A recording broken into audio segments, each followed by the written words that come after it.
Right. And Mayweather, who has now said he's retired, we'll come back to that in a moment, but the Mayweather fight? Mayweather fight, I fought the best pound-for-pound champion in the world. You know, I thought I did well. It was a close fight, and I would love to have another crack at him. What do you make of the fact then that he has said he's going to retire? I wish him the best. Yeah. I hope he sticks to his word. I really do, because Come on, you know you want that fight. I want it. Absolutely. Yeah. Absolutely, I want it. But I'm fighting one time this year, and I'm hanging up the gloves. You gonna retire? You gonna retire?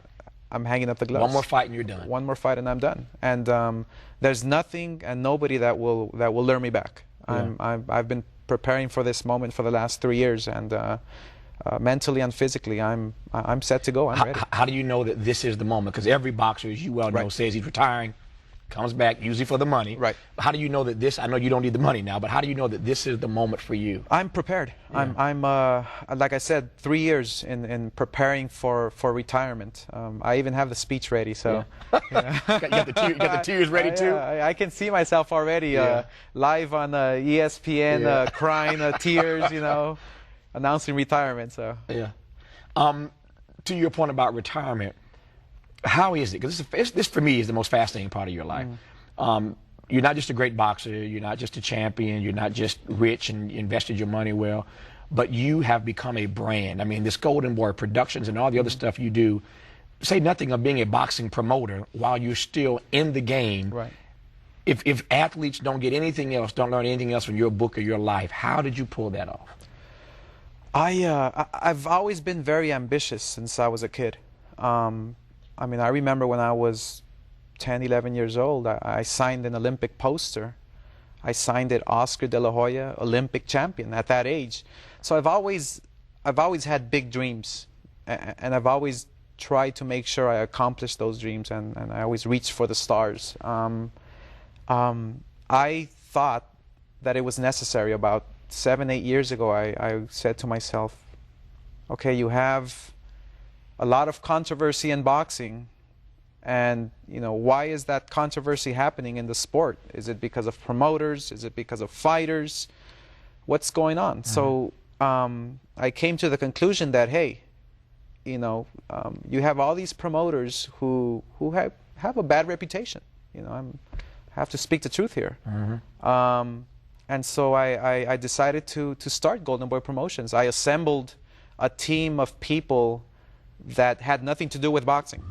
A team of people that their background was whether it was banking, you know, smarter than people than me. So I assembled this team, and with my expertise in the sport, we've been able to grow Golden Boy and the biggest promoter in the world in such a short period of time. So, and it's not just a promotional vehicle to assemble big fights and make these big events happen. It's a vehicle to really help the sport of boxing, to help the fighter.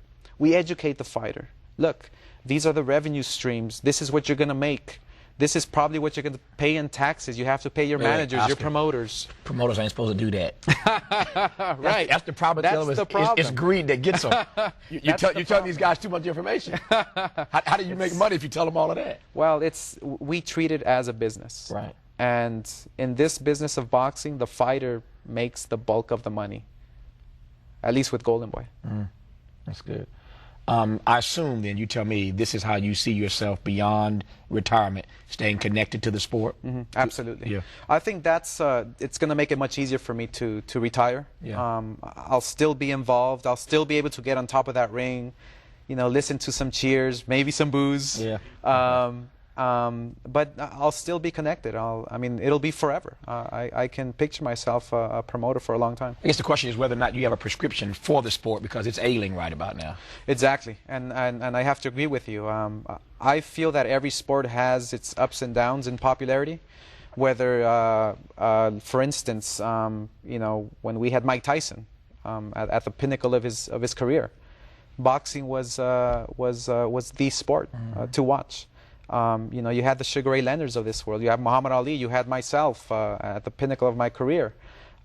We were carrying the sport, and so I just feel that it's a matter of creating, of molding these champions of tomorrow. And you know, we're lacking network television. We're lacking the main street media to be behind the sport. And it's a matter of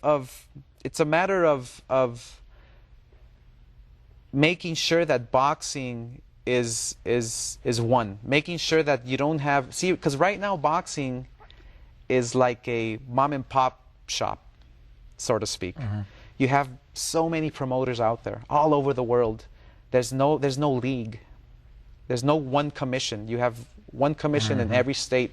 So there's no rules. Everybody makes up their own rules. So these are you know, these are situations that hopefully can be resolved in the years to come. Well, if anybody can resolve them, I got my money on the Golden Boy, the pride of East Los Angeles, Oscar De La Hoya. The new book is called American Son: My Story. Champ, nice to have you here. Thank you. And we'll see you in later this year for that last fight. Wonderful. All right.